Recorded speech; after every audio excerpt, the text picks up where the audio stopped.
effective equal to length of the effective span L effective equal to 3.16 meters. From now onwards, where you are considering the effective span of the beam, in that condition you have to take this effective span L effective as 3.160 meters. This is the calculation for effective span of the beam. In step number 3, we are having the loading condition. Okay, step 3. Okay, next we are having the step number 3. In step number 3, what we are having means, in step number 3, we are having the calculation of loading condition. I am writing it as calculation of loading conditions. Calculation of loading conditions.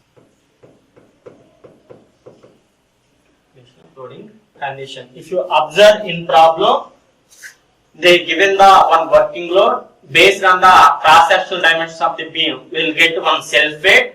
By considering self-weight as well as live load, you will get the total load. For the total load, we have to calculate the ultimate load. For that ultimate load, we have to calculate the bending moment and the shear forces. Okay, if you observe from problem and the cross-sectional dimensions of the beam, we are calculating the dead load of the beam. I am writing it as dead load. Okay, dead load of the beam. You can also represent it as DL. Dead load equal to dead load of the beam. Load is nothing but force.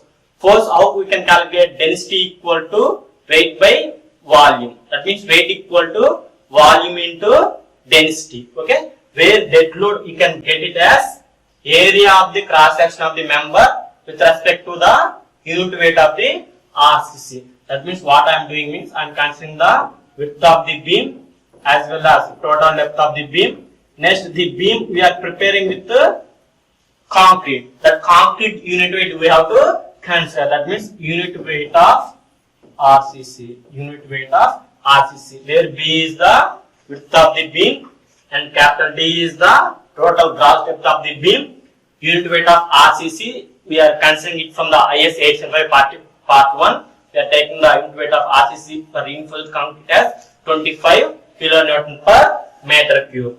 And again, if you observe this unit weight of RCC, we are taking it as kilonewton per meter cube, whereas this B and D are in a mm. Hence, directly I am substituting these values in terms of meters. Where B is the width of the beam as 200 mm. That means 1 meter equal to 1000 mm. Okay, that means 200 divided by 1000. If you substitute, you will get the width of the beam in terms of meter as 0.2 meter. That means 0.2 into where D also total depth of the beam we are considering it as 200 mm. That means 0.2 into unit weight of the RCC for reinforced cement concrete. The unit weight, that nothing but density is 2500 kg per meter cube. The unit weight we are mentioning in a kilonewton.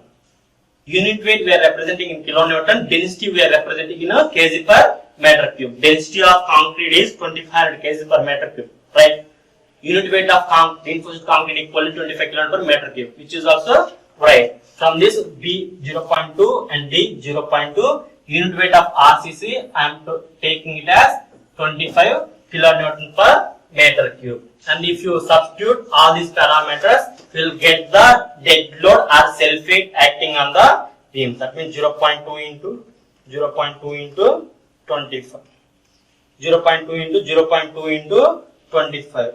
Okay, I am getting it as 1 kilonewton per meter. 1 kilonewton per meter. If you observe here, this value is in meter as well as this depth of the beam in meter, where unit weight of the RCC is in kilonewton per meter cube. Meter square cancel. We are having kilonewton per meter. That means the self weight of the beam acting on the support itself, it is as 1 kilonewton per meter or 1.0 kilonewton per meter. Okay. Next, we are having the problem. In the problem, they are given the working live load. Next, I am calculating the live load condition or live load. Live load equal to LL equal to how much live load they are given in the problem. They are given in the problem live load as 6 kilonewton per meter. 6 kilonewton per meter. This is the live load they are given in the problem. Next, I am calculating the total load acting on the beam. The total load equal to the total load I am taking it as value as W.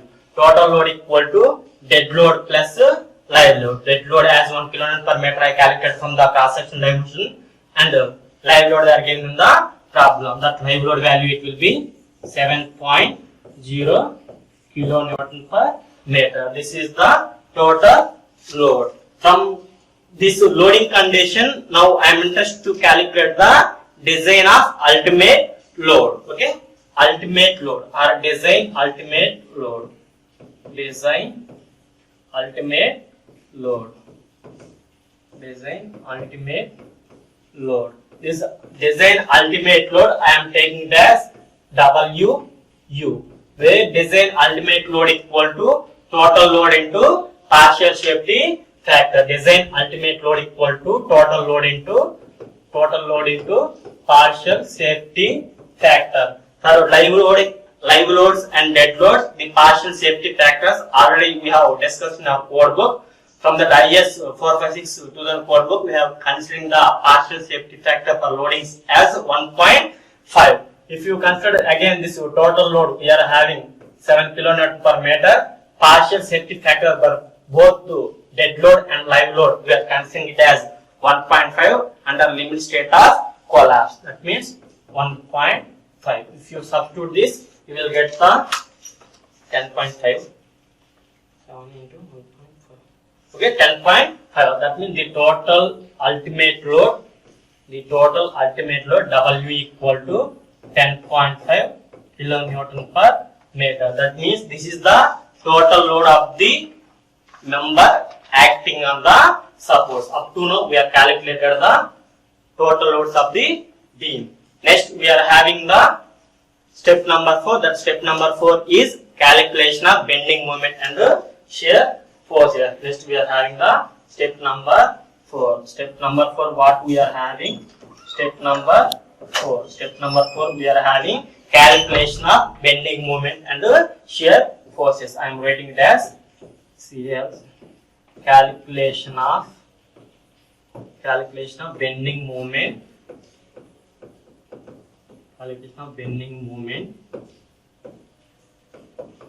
and the shear forces.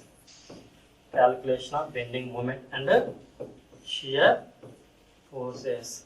If you observe in our beam we have to calculate the shear force and bending moment. Suppose if you consider here, this is our regular beam.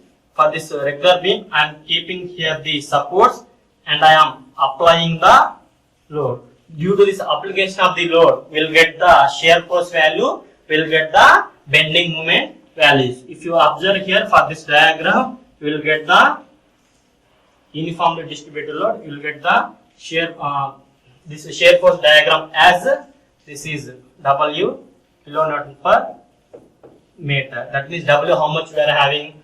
We are having 10.5 kilonewton per meter. For this shear force diagram, we are having shear force as WU into L divided by 2. For this shear force also we are having WE into L divided by 2. As well as for this same diagram, we will get the bending moment. The bending moment diagram also I am writing here. If you substitute here, due to this application of the load on the beam, acting on the beam, you will get this bending moment on the beam as this bending moment MU as WU into L effective square divided by 8.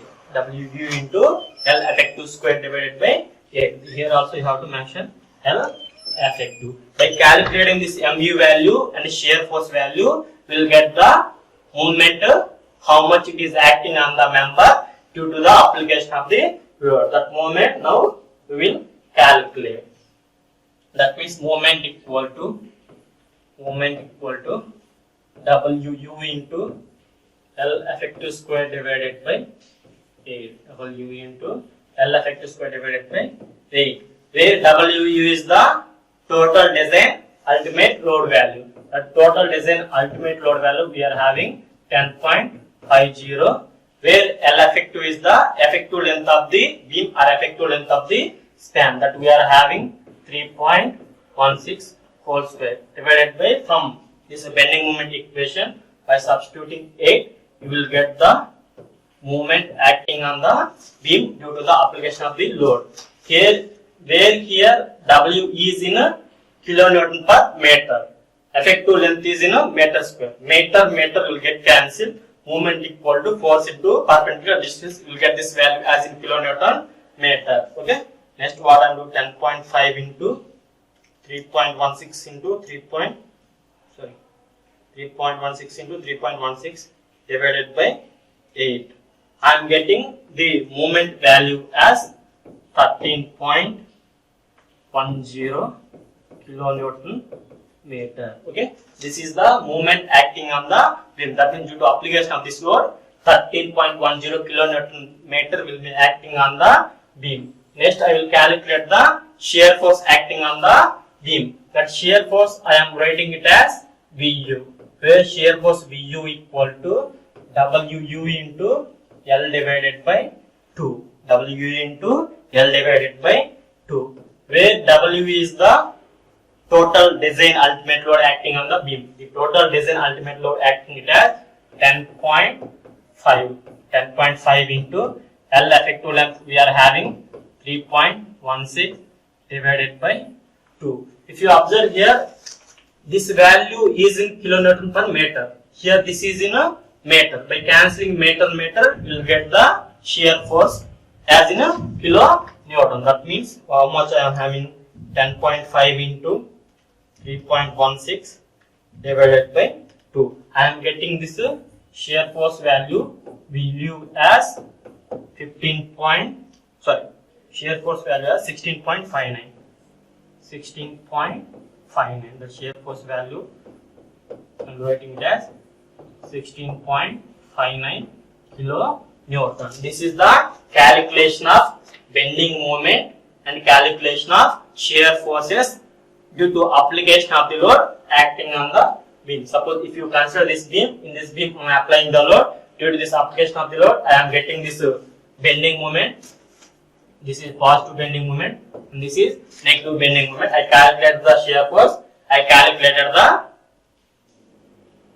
bending moment due to application of the load. Next, what I will do means, I will calculate the limiting capacity of the beam. This moment is coming, this 13.10 kN per meter, this shear force 16.59 is coming due to the application of the load. Now I will calculate the limiting moment. That means by providing this much amount of width, this much amount of depth, by using M20 grade of concrete, what is the capacity of the beam to resist the movement? That moment I am calculating. Okay, that moment I am calculating. Step number 4. Okay, that is I am not writing. Here I am writing directly from the formula. From formula directly what I am writing means MU limit. If you observe MU limit, we are having the different types of formulas. The formulas as the basic formula as MU limit, we are having the Q into FCK into B into D square. Here one more time I am mentioning, I am writing the formulas. This formula also we can take it from the IS 456 code book. From this I am calculating the formula for this MU limit. I am considering for this my FE 415 grade. For FE 415 grade, we are having the limiting moment value as 0.138 into FCK into BD square. That means 0.138 into FCK into B into D square. This is the formula for calculation of limiting moment of the beam. Okay, I am writing here one more slide. That means limiting moment MU limit equal to 0.138 into FCK, they are given in the problem as 20 Newton per mm square, 20 into, where B is the width of the section, If you observe here, this 20 is in Newton per mm square. Hence, we have to substitute this B and D value also in mm only. Okay, width of the section is, sorry, FCK is 20 and the width of the beam as 200 mm and D square, effective depth of the beam also as 200 mm, that means 200 square. If you substitute all these values, you will get the limiting moment. Okay, that means 0.138 into 20 into 200 into 200 into 200. Okay, I am getting this value as mu limit equal to, I am getting this value as mu limit equal to 22080 0. This moment in terms of Newton mm. This 0 in terms of Newton mm. If you want to substitute this Newton mm into kilonewton meter, just to divide to 10 power 6. That means 10 power 6 Newton mm equal to 1 kilonewton meter. By substituting this 10 power 6, we will get this limiting value as 220.8 kilonewton meter. 220.8 kilonewton meter. This is the limiting moment of the beam. That means if you apply the load also for this much moment, the beam may resist the moment without getting any failure condition. If you observe here, mu, the calculated mu value we are having as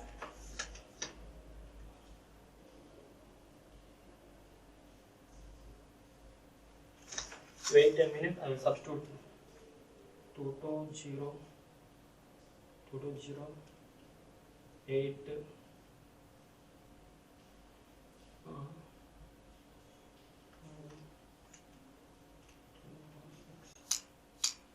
sorry, 22.0 here. That's why too much it came. By substituting this 10 power 6, you will get this value as 22.08, not 220, because this came very too much value. They are having this applied moment value as 13.10, but we substituted 222. Here it is a mistake. We can consider this as 22 kilonewton meter, 22.08 kilonewton meter. Okay, where this mu value we are having by calculation of application of the load, we get the mu value as 13.10 kilonewton meter, and this limiting moment value we are having it as 22.08 kilonewton meter. Okay, this is the value for both mu and mu limit. Now we have to check whether the limiting moment also will resist, or the moment will resist with respect to the effective depth of the beam. We are considering by keeping this much depth and this much width and this type of grade of concrete, we are getting this limiting moment as this. But this limiting moment with resist the provided depth or not, we have to check. That also we can check. What I am doing here means, again I am considering mu limit equal to, we are having the formula 0.138 into FCK into B into D square. From the same formula, I am calculating this effective depth of the beam. This effective depth, what we are getting by calculating this formula, it should be compulsory less than the provided depth. Otherwise, the beam again we have to redesign. That means the effective depth we should have to increase for this limiting moment. How I am getting this limiting moment equal to D square equal to mu limit divided by D square equal to mu limit divided by 0.138 into FCK into B.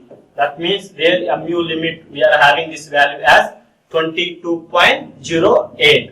Here these values are in Newton, hence I am substituting with 10 power 6. That means 22.08 into 10 power 6 divided by where 0.138 into FCK is in 20 Newton per mm square, where width of the section B equal to 200 mm.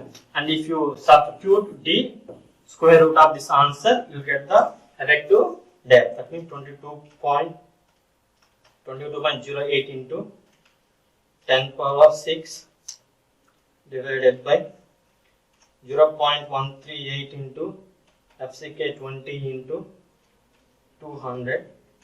I am getting this value as 40,000. That means square root of also equal to. Okay, see the exact value came T equal to 200 mm.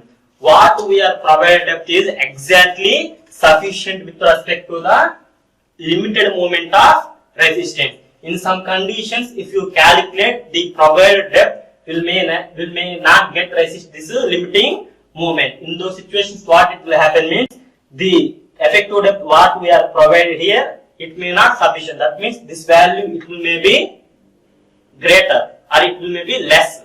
That means here the calculated value instead of 200 it will may get 160 or it will may get 350. In those conditions we have again redesign the beam. That means again effective depth we have to take to resist this beam. Here the provided depth is sufficient to resist this movement. This is the calculation for limiting depth of the neutral axis. Before calculation also we can provide. See this formula limiting movement already we know. That's why 200 came no. Oh sorry. We have to calculate for applied movement. We have to calculate for the applied movement. Applied movement means here for this limiting movement itself it is resisting. For this applied movement we have to calculate that applied movement it will be 13.10. Definitely if you substitute this applied movement the effective depth of the beam compulsory it will may get less than 200. Now we'll check the effective depth equal to for mu applied movement. For applied movement mu we are calculating the same formula. That means mu divided by 0.138 into FCK into B equal to D square. Okay. Applied moment it will be 13.10 into 10 power 6 divided by 0.138 into FCK 20 into B 200. Okay. If you substitute D with respect to the square root, that means 13.10 into 10 power 6 divided by 0.138 into 20 into 200. I am getting this value square root of. Okay, by substituting all these parameters, I am getting this effective depth by calculation of this square root also. I am getting this effective depth as 154.0 mm. That means the depth what we are provided 200 mm, which is greater than the movement resisting depth. To resist to 30 kN per meter, we should have to definitely keep 154 mm. In some conditions, what it may happen means, if you consider the stand to effective depth ratio very less value, in those conditions the effective depth value it will may change. Instead of 200, if you take 100 mm or 120 mm, like that, in those conditions, if you consider this effective depth 120 mm, the movement will may not take this depth, the depth of the beam, it will may not take that movement. Hence why we have to check the effective depth of the beam. This is the cross check for where the applied movement is resisting the effective depth or not. Okay. Now we will see the mu and mu limit. If you consider here this mu value, what we are getting, it will be less than limiting moment. Mu limit. Okay. The applied moment on the singly reinforced beam on the beam, it will be less than the limiting moment of the beam. Hence, this section is in a under reinforced section. Under reinforced section. Under reinforced section. When the applied moment, it will be less than the limiting moment. This section is under reinforced. When the applied moment will be equal to the limiting moment, this section is a balanced section.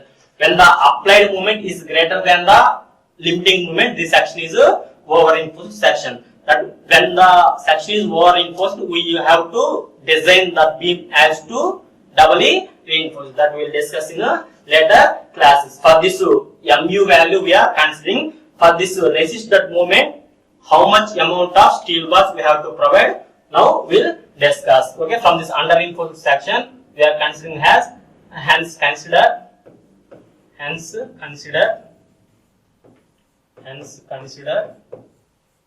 mu. Again, from this formula, now I am interested to calculate the area of the steel reinforcement. Again, this area of the steel reinforcement may I get from the clause number G 1.1, or I can calculate from the formula already I have written. Again, one more time I am writing the formula. Again, I am writing this clause number from IS 456 2000, from IS 456 2000, clause number G 1.1, clause G 1.1, page number 96, I am calculating the area of the steel. That already I know the formula. That formula, applied moment mu equal to total axial force into lever arm. That value it will be 0.87 into Fy into AST. Okay. Again, D minus 0.42 into XU. This is the formula. We can substitute the applied moment value 0.87 Fy and D effective depth 0.42 XU. This XU value we don't know, but we are having the formula total compressive force equal to total tangential force. That means already I forgot to mention in previous problem where XU equal to total compressive force equal to total tangential force. That means 0.36 into FCK into B into XU equal to 0.87 into Fy into AST. From this, my interest is to calculate this XU value. That means XU equal to 0.87 into Fy into AST divided by 0.36 into FCK into B. If you substitute this same XU value in top, you will get the one more formula. That formula it will be 0.87 into Fy into AST D minus, if you substitute the 0.4 into in XU place, if you substitute this value, you will get this value as Fy into AST divided by FCK into BD. Okay, FCK into BD. Okay, by substituting these values, we will get the area of the steel. But one more formula also I am calculating by using that formula. That formula it will be area of the steel directly I can get it without any quadratic equation. That value it will be area of the steel equal to AST equal to 0.5 into FCK divided by Fy into 1 minus square root of 1 minus 4.6 into mu divided by FCK into B into D square into B into D. You have to remember this formula. If you remember this formula, you will get the answer very easily. Otherwise, you can get this same value in the above equation. But this equation you will get in a quadratic equation. Same answer you will get. Now you will calculate this values by substituting the parameter. That means 0.5 into FCK. I am having that value as 20 Newton per mm square, and Fy value it will be 415 Newton per mm square, and 1 minus square root of 1 minus 4.6 into, where mu is the applied moment, that value it will be 13.10 into 10 power 6 divided by FCK is the grade of the concrete. The grade of the concrete is 20, where B and D are the width of the section and the depth of the section. That means 200 square Okay, again 200 into 200. Sorry, effective depth, how much we are taking? Effective depth, if you see here, effective depth we are considered as 160 mm, but we are taking it as total depth. You should not to make such type of problem difficulties. Here the effective depth we are having 160. Here also we are having 160 values. Right here 160 square. And by calculating all these values, we will get the area of the steel. That already calculated formula I have written here. AST required equal to if you substitute all these parameters, we will get the area of the steel as 276.35 mm square. By substituting all these parameters, we will get the area of the steel as AST required equal to 276.35. Up to this is the calculation of the area of the steel. In next class, we will discuss the minimum area of the steel reinforcement, maximum area of the steel reinforcement, as well as we will discuss for the check for shear and check for deflection. Okay, thank you.